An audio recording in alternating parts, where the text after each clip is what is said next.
Hello students, how are you? कैसे हैं आप? Today in this video we will do our conjunctions. चलिए conjunction को करते हैं। कंजंक्शन क्या होते हैं सबसे पहले समझते हैं। So conjunction is a word that join words, phrases और सेंटेंसेस। कंजंक्शन क्या होते हैं? वे वर्ड्स होते हैं जो यूज़ किए जाते हैं वर्ड्स को ज्वाइन करने के लिए, फ्रेजेस को ज्वाइन करने के लिए और सेंटेंस को आपस में जोड़ने के लिए। वह वर्ड्स होते हैं। कंजंक्शन में आपके वर्ड्स आएंगे। So here given a list of a conjunction words. तो कंजंक्शन वर्ड्स की लिस्ट एग्जांपल्स गिवन है। जैसे कोऑर्डिनेटिंग कंजंक्शन की बात करते हैं तो उसमें एंड, फॉर, नोर, बट और येट, सो ये आपके कोऑर्डिनेटिंग कंजंक्शन में होंगे। कोरिलेटिव कंजंक्शन में बोथ, एंड, वेदर और, not only but also, either और, neither nor, just, so, the के साथ द, एज के साथ as, if, then, rather than, no sooner than, such that, so that, ये आपके बोथ जो वर्ड गिवन है वो आपके एक ही सेंटेंस में यूज होंगे। ठीक है। सबऑर्डिनेटिंग कंजंक्शन के ये वर्ड्स हैं after, even, although, as, provided, as if, provide, that, as long as, if. तो ये वर्ड्स हैं आपके कुछ। तो ये सभी वर्ड्स गिवन हैं और आइए चलिए अब इनको डिस्क्रिप्शन से पढ़ते हैं विद आंसर्स। हम एक्सरसाइज में देख के इनको यूज़ करना सीखते हैं। Now see the exercise of you conjunctions. You have to fill here appropriate conjunction according to the sentence. Though आएगा आपका, दो कंजंक्शन है जो दो वर्ड्स को सेंटेंस को आपस में ज्वाइन करने का काम करता है। ठीक है। यहाँ पे वाइल होगा, थर्ड में एज होगा, फोर्थ में अंटिल, फिफ्थ में सो एज ये आपका कोऑर्डिनेटिंग कंजंक्शन है। ठीक है। सिक्स्थ में और होगा, सेवेंथ में एज, एट्थ में एज अगेन ये आपका कोरिलेटिव कंजंक्शन है। नाइन्थ में एज होगा और टेंथ में बट होगा। तो यही कंजंक्शन वर्ड्स हैं जो यूज़ होते हैं टू ज्वाइन द फ्रेजेस को ज्वाइन करने के लिए, सेंटेंस को ज्वाइन करने के लिए। ठीक है। और वर्ड्स को आपस में ज्वाइन करने के लिए। चलिए नेक्स्ट दिया हुआ है कोऑर्डिनेटिंग कंजंक्शन। कोऑर्डिनेटिंग्स क्या है? कोऑर्डिनेटिंग काइंड से, जैसे अभी मैंने आपके साथ डिस्कस किया था, कोऑर्डिनेटिंग कोरिलेटिव क्या है? This is the kind of conjunction. Coordinating conjunction क्या होता है? चलिए जल्दी से पढ़ते हैं। में ज्वाइन सिंगल वर्ड्स, ये ऐसे वर्ड्स होते हैं जो सिंगल वर्ड्स को ज्वाइन करते हैं और दे में ज्वाइन ग्रुप्स, और ग्रुप्स को ज्वाइन करते हैं। ठीक है। But they must always join similar elements. लेकिन उसमें क्या होगा, आपको सिमिलर एलिमेंट यूज करने हैं। जैसे वर्ड्स के साथ वर्ड ज्वाइन होएगा। ठीक है। फ्रेज के साथ फ्रेज होगा, सेंटेंस के साथ सेंटेंस होगा। ऐसा नहीं है इसमें फ्रेज और सेंटेंस आप ज्वाइन करेंगे। कोऑर्डिनेटिंग कंजंक्शन में वर्ड्स को वर्ड ज्वाइन करेगा, फ्रेज को फ्रेज और सेंटेंस को sentence. Let us clear with the examples. So here also a trick given to learn the coordinating conjunction words. Here is fan boys given. So F stand for, A stand for and, N stand for not sorry. B stand for but, O stand for or, Y stand for yet and S stand for so. Clear? And you have to use comma before coordinating conjunction to connect two independent clause. Two independent clause को हम जब join करते हैं तो आपको क्या use करना है? कोमा यूज करना है। ठीक है। It is important to note that a comma is never placed after coordinating conjunction. लेकिन कभी भी जो है कोऑर्डिनेटिंग कंजंक्शन के बाद आप कोमा अप्लाई नहीं करेंगे, बहुत ज़रूरी बात है। जैसे एग्जांपल आपको दिख रहा है, यहाँ पे कोमा यूज हो रहा है। ठीक है। यहाँ पे भी कोमा यूज हो रहा है। ठीक है। यहाँ पे भी कोमा यूज हो रहा है after independent clause. So I can not stop at the shop now, so but here will come according to the sentence, in a second or will come. ठीक है। ये आपका क्या है? कोऑर्डिनेटिंग कंजंक्शन है।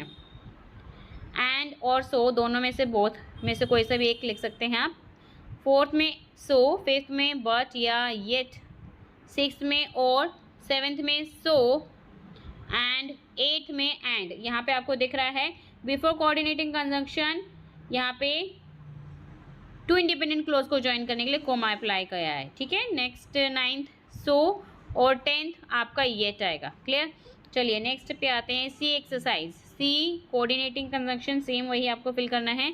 फर्स्ट में एंड होगा, but and third but, fourth में सो आएगा, फिफ्थ में बट होगा और सिक्स्थ में आपका फोर होगा। ठीक है। Now come to the next page. So in seventh or and 8 but or also we can write yet, यहाँ पे आपका 4 होगा अकॉर्डिंग टू द सेंटेंस। यहाँ पे 9th में बट होगा अगेन, 10th में एंड और बट। नेक्स्ट आपका डी में गिवन है यहाँ पर यूजिंग कोऑर्डिनेटिंग कंजंक्शन, तो आपको कोऑर्डिनेटिंग कंजंक्शन सेम वही यूज़ करना है। यहाँ पे आप फुल स्टॉप की प्लेस पे आपको लगाना है कोमा, देन उसके बाद एंड, बिकॉज कोऑर्डिनेटिंग कंजंक्शन को ज्वाइन करने से पहले इंडिपेंडेंट क्लोज को आपने कोमा अप्लाई करना आता है। डब्ल्यू को यहाँ पे हम स्मॉल में लिखेंगे वी में, सेकेंड में अगेन सेम फुल स्टॉप की प्लेस पे आपको कोमा और यहाँ पे बट होगा, और माई में एम स्मॉल होगा, क्लियर। थर्ड में अगेन फुल स्टॉप की प्लेस पे आपको कोमा लगाना है, येट लिखना है, देन उसके बाद शी में एस स्मॉल आएगा। फोर्थ में भी ऐसे ही फुल स्टॉप की प्लेस में आपको कोमा लगाना है, देन उसके बाद सो लिखना है और शी में एस स्मॉल होगा, क्लियर। नेक्स्ट फिफ्थ में आपका नोर आएगा, सेम शी में एस स्मॉल आएगा और टीचर के बाद comma, then for, then she का एस स्मॉल, बिजी के बाद फुल स्टॉप की प्लेस पर कोमा, एंड और आई तो आपको always, if it will stand alone then it will in capital. 8th में आपका वही same comma but or the का टी स्मॉल होगा। 9th में एंड आएगा फुल स्टॉप की प्लेस पे और आई होगा, क्लियर। 10th में भी आपका यहाँ पे एंड आएगा और शी नहीं रिपीट होगा यहाँ पर। चलिए नेक्स्ट है आपका कोरिलेटिव कंजंक्शन। कोरिलेटिव कंजंक्शन क्या होता है? Correlative conjunction are pair of words that are always used together. Correlative conjunction वो वर्ड्स होते हैं जो सेंटेंस को ज्वाइन करने का काम तो करते हैं लेकिन वो हमेशा पेयर में यूज होते हैं, ध्यान रखिए पेयर्स में। चलिए एग्जांपल देखते हैं कोरिलेटिव कंजंक्शन के। देखिए ये हम पहले भी मेंशन कर चुके हैं, कोरिलेटिव कंजंक्शन में बोथ एंड ये आपके एक ही सेंटेंस में दोनों यूज होंगे, वेदर और, not only but also, either or, neither nor, just, so, the, as, if, then, rather than, no, sooner than, such that, so that। चलिए फटाफट से देखते हैं इसकी एक्सरसाइज को, clear. It is also given in your book but and not only, ठीक है, either or, neither nor, whether or। Correlative conjunction में आप क्या ऐड करते हैं? ऐड वन स्टेटमेंट और फैक्ट टू अनदर, किसी स्टेटमेंट को और फैक्ट को जो है ज्वाइन करते हैं आपस में, ठीक है। To express choice between two alternatives, या फिर जो है किसी टू ऑल्टरनेटिव स्टेटमेंट को आपस में क्या करते हैं? ज्वाइन करते हैं, क्लियर। चलिए आते हैं एक्सरसाइज पे। You have to fill here the correlative conjunction. So first में बोथ और and will come, either or will come, third में ईदर और, फोर्थ में नाइदर नॉर, फिफ्थ में not only but also according to the sentence, sixth में whether or, seventh में both and, 8th में neither nor, 9th में whether और 10th में आपका होगा वेदर और।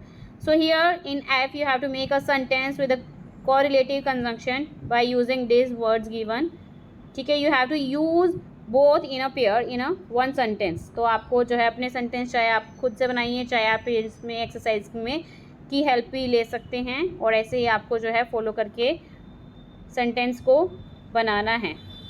सो hope you understood these answers very well. मिलते हैं नेक्स्ट वीडियो में with a new chapter with a new answer, ठीक है। So hope you understood this very well. Thank you for watching this. Don't forget do like share and subscribe my channel. Thank you to all. और A to Z Fun Zone देखना ना भूलें, मेरा next second channel.